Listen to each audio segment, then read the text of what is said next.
Welcome to this deep dive where we're going to be exploring something that might seem a little unexpected: Mhm. censorship in professional spaces. Yeah. You might think of censorship as something that happens in authoritarian regimes, Right. but it can actually take root in much more subtle ways, Yeah, even in places like our workplaces. exactly.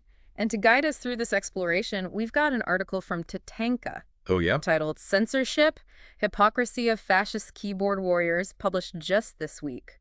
For those unfamiliar, Tatanka is a fascinating initiative that uses culture, technology, and storytelling to advocate for a more inclusive digital world. And this particular article highlights a story that really brings this issue to life. Absolutely. It features Zara Kilwa, a Black trans woman, using platforms like Tatanka and LinkedIn to advocate for marginalized voices.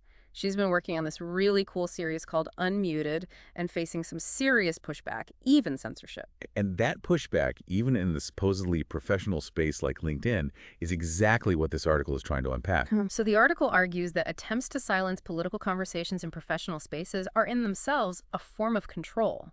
Hmm. But isn't there a danger in shutting down any political discussion at work? How do we balance professionalism with the need to engage with important issues? That's a great question, and it gets to the heart of the matter. The line between business and politics has become increasingly blurry. Issues like human rights and freedom of expression impact everyone, including the professional world. So the question becomes who gets to decide what's deemed acceptable for discussion? Which brings us to the article's exploration of the 7 tactics that authoritarian regimes and their supporters use to exert control through censorship. And what's interesting here is that these tactics, while often blatant in more oppressive regimes, can manifest in much more subtle ways in professional settings. So let's break down these tactics. The first one the article outlines is silencing dissenting voices. They use the example of Turkey, where criticizing the government can lead to very real consequences. And while we might not be facing arrest for speaking out at work, think about the pressure to conform, to not rock the boat, especially when it comes to sensitive topics.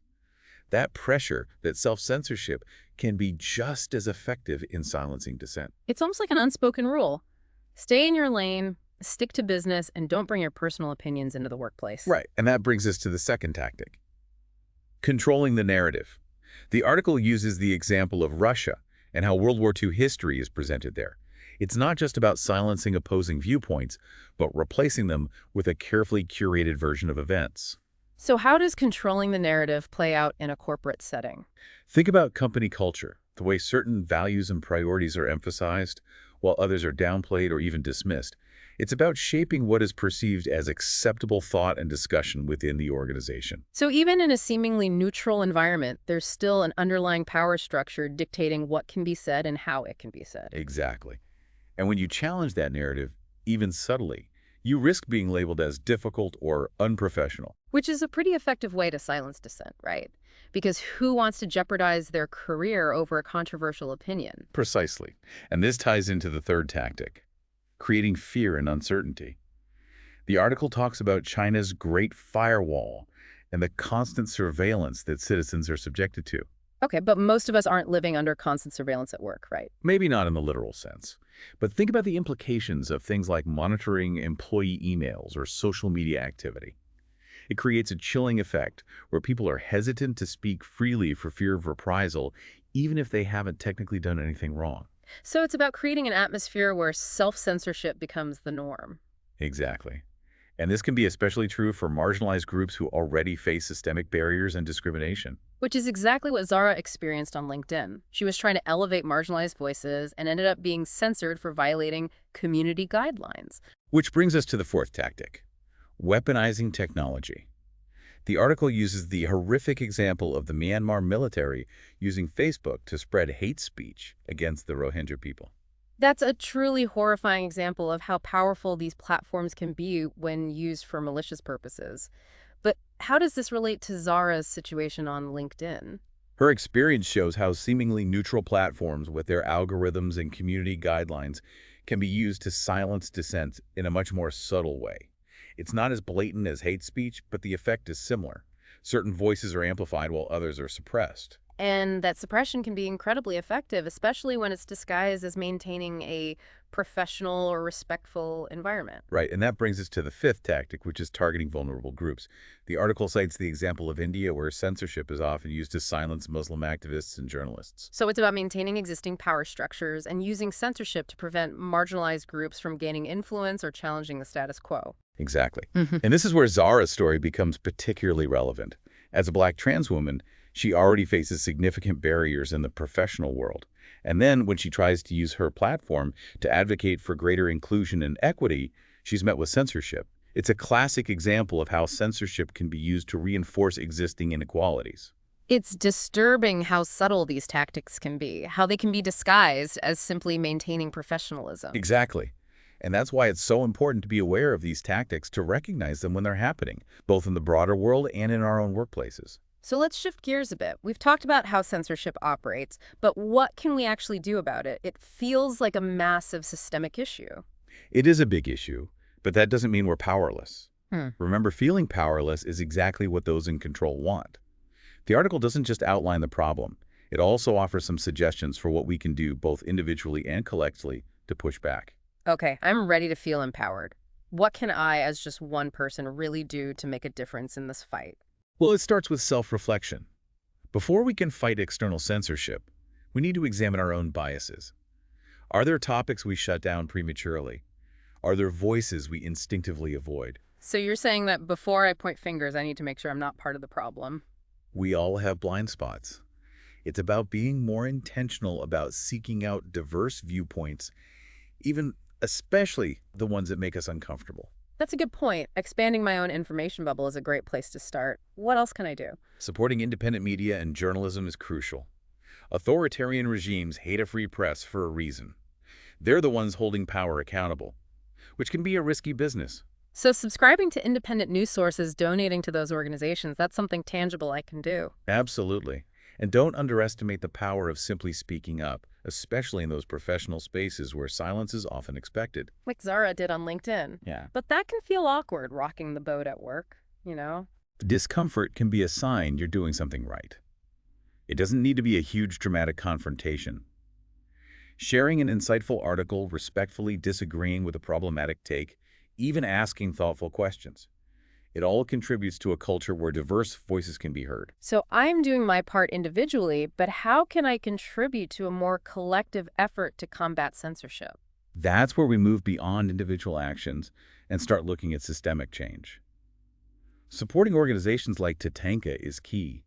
They're not just talking about the problem, they're actively building platforms and communities designed to resist censorship and amplify marginalized voices. It seems like they're really walking the walk, not just talking the talk. Right? And then there's advocating for policy changes. Contacting your representatives, supporting legislation that protects free speech and internet freedom. These actions can have a real impact. So making my voice heard through the system itself. Got it. What about those of us who aren't politically active? Never underestimate the power of education. Talking to friends, family, and colleagues about this issue can be incredibly impactful. The more aware people are, the harder it is for censorship to thrive. Turning those individual conversations into a ripple effect. I like that. Anything else on the collective action front? One area that often gets overlooked is supporting artistic expression. Art has this incredible power to bypass logic and speak directly to the heart, which is why authoritarian regimes always try to control it. Because it's much harder to censor feelings and emotions than it is to censor facts and information. Precisely. Attending events, buying art, sharing it online, supporting artists who are pushing boundaries and challenging the status quo, these are all ways to fight censorship. This list is inspiring, but it's also a lot to take in. It's easy to feel overwhelmed, like, what difference can I really make? That feeling is exactly what allows censorship to flourish. Cynicism is another tool of control. Remember, every act of resistance, no matter how small, chips away at that control. It's about shifting the balance of power one action at a time. Think about Zara. She faced professional backlash, censorship attempts, and yet she kept speaking her truth. If she can do that, we can all find ways to contribute. It's about choosing action over apathy, right? Like silence equals complicity. You got it. Choosing to act in whatever way you can, that's what makes a difference. And that brings us to the sixth tactic outlined in the article: institutionalizing censorship. Okay, I'm curious about this one.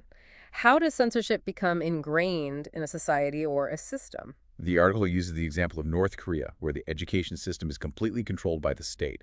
It's about shaping how people think and behave from a very young age, making censorship seem normal and unavoidable. So it's not just about laws and regulations, it's about controlling the very culture itself. But how does this play out in a professional setting? Think about unwritten rules, unspoken expectations, the way certain topics are deemed off limits in the Yeah. workplace. It's about creating an environment where certain viewpoints are simply not considered or are quickly dismissed as being unprofessional or inappropriate. So it's about creating a culture of self-censorship where people internalize these limitations without even realizing it. Exactly. And that can be much more effective than any external form of censorship because it becomes self-enforcing. It's almost insidious how it can seep into the very fabric of a workplace. What about the seventh tactic? The seventh tactic is international tactics, which might seem a little out of place in a conversation about professional spaces. But the reality is that the internet has blurred the lines between domestic and international issues. So what does this look like in practice? The article cites the example of Saudi Arabia, where they've been known to use bots and troll farms to target critics on Twitter, even those outside of Saudi Arabia. But this tactic can also manifest in more subtle ways, like pressuring foreign companies to comply with censorship demands or targeting dissidents who are living abroad. So even if we're not directly experiencing censorship in our own workplaces, we might be benefiting from or contributing to it in other ways. That's an important point to consider. It's about being aware of the global implications of our actions and choices, even in a seemingly domestic context, like our workplace. This conversation has been really eye-opening. I'm starting to see how censorship can manifest in so many different ways, even in places where we might not expect it. And that awareness is the first step in combating it. Yeah. The article goes on to discuss the broader impact that censorship has on society as a whole, which I think is worth exploring. Absolutely. Let's delve into that in the next part of our deep dive. Because understanding the stakes, understanding why this fight matters, is crucial to staying motivated and engaged. We've spent a lot of time unpacking these 7 tactics of censorship and how they can even creep into professional spaces. Yeah, it's easy to feel overwhelmed thinking about how these tactics operate on a global scale. But the article does a good job of bringing it back to the individual level and how censorship impacts each of us. Right. The article dives into how censorship can ultimately affect society as a whole. What are some of the key takeaways there? Well, the first thing the article highlights is how censorship can normalize authoritarian agendas. When you constantly suppress dissenting voices and control the narrative, the dominant ideology starts to feel like the only option. So you start to question less and accept more, even if those ideas wouldn't normally sit right with you? Exactly, and that leads to the second impact, which is a reduction in critical thinking. When people are only exposed to one carefully curated perspective, they lose the ability to analyze information and form their own opinions. It's like they're being trained to be passive and obedient rather than engaged citizens. And that brings us to the third impact, which is the entrenchment of power.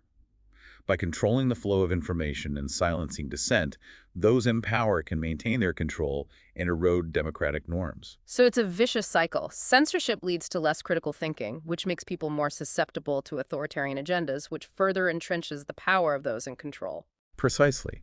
And this is why Zara's story is so important. She refused to be silenced, even when she faced backlash and censorship for speaking out against injustice in the workplace. Her story really highlights the importance of individual acts of resistance.